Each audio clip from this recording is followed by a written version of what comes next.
আসসালামু আলাইকুম। রোজা কিন্তু দেখতে দেখতে চলেই যাচ্ছে, তাই না? আর মাত্র কয়টা রোজা আছে?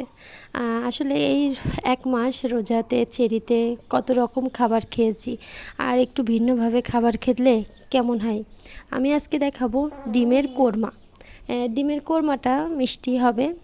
আমরা তো সবসময় ঝাল খেয়ে থাকি, আজকে একটু মিষ্টি করে রান্না করব। আপনাদের ভিডিওটি ভালো লাগলে লাইক, কমেন্ট আর চ্যানেলটি সাবস্ক্রাইব করে পাশে থাকবেন। তাহলে চলেন দেখা যাক। আমি এখানে সিদ্ধ করে নিয়েছিলাম ডিম, এগুলো আমি তেলে ভেজে নেব সামান্য লবণ আর হলুদ দিয়ে।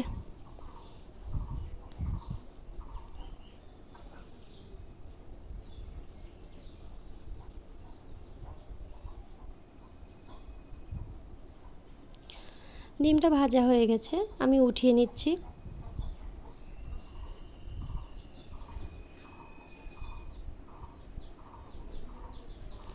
তারপরে আমি এর মধ্যে দিয়ে দিলাম পেঁয়াজ বাটা।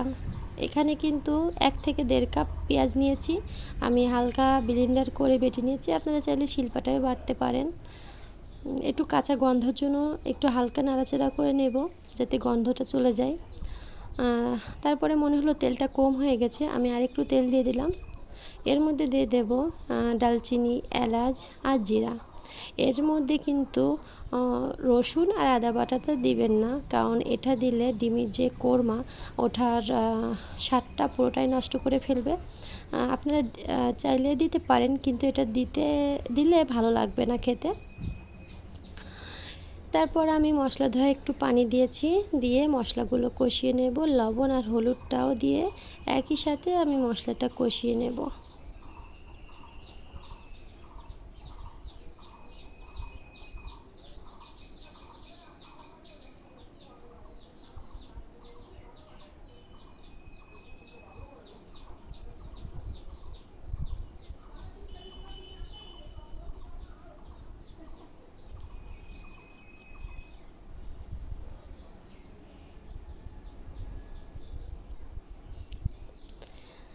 এই যে মশলাটা কিন্তু আমার কষানো হয়ে গেছে, মশলাটার কালারটাও চলে আসছে, তেলটাও ছেড়ে দিচ্ছে। এর মধ্যে আমি মেন উপকরণটা দিয়ে দেব নারিকেলের দুধ। আর এই ডিমের কোরমা রান্না করতে গেলে নারিকেলের দুধ আর তেঁতুল কিন্তু লাগবেই, মাস্টে এটা লাগবেই। এটা না দিলে ডিমের যে আসল স্বাদটা আপনারা কখনোই পাবেন না। তারপর আমি এর মধ্যে দিয়ে দেব চিনি। আপনারা যে যেমন মিষ্টি পছন্দ করেন ঠিক সেভাবে আপনারা চিনি দিতে পারেন।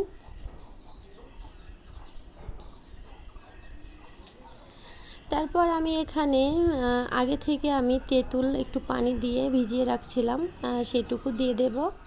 দিয়ে দেওয়ার পর যখন বলক আসবে তখন আমি ডিমটা তার মধ্যে দিয়ে দেব।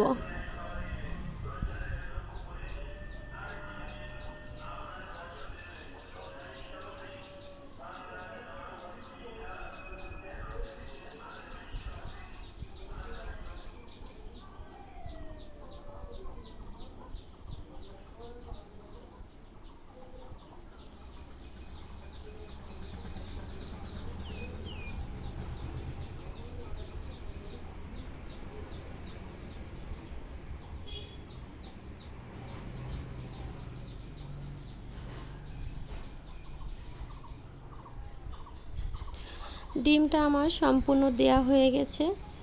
এদিকে আমি একটু ভাজি করা ডিম দিয়েছিলাম, আপনারা চাইলে সিদ্ধ ডিম দিতে পারেন, ভাজি ডিম দিতে পারেন।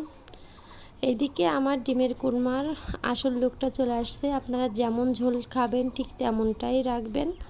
এই যে হয়ে গেছে। এখন গরম ভাতের সাথে গরম গরম এই মিষ্টি মিষ্টি তরকারিটা যে এত মজা হয়েছে কি বলবো। যারা খাননি কখনো একবার হলেও আপনারা ট্রাই করে দেখতে পারেন। ভিডিওটি যদি ভালো লাগে লাইক, কমেন্ট আর চ্যানেলটি সাবস্ক্রাইব করে পাশে থাকবেন। আল্লাহ হাফেজ, আসসালামু আলাইকুম।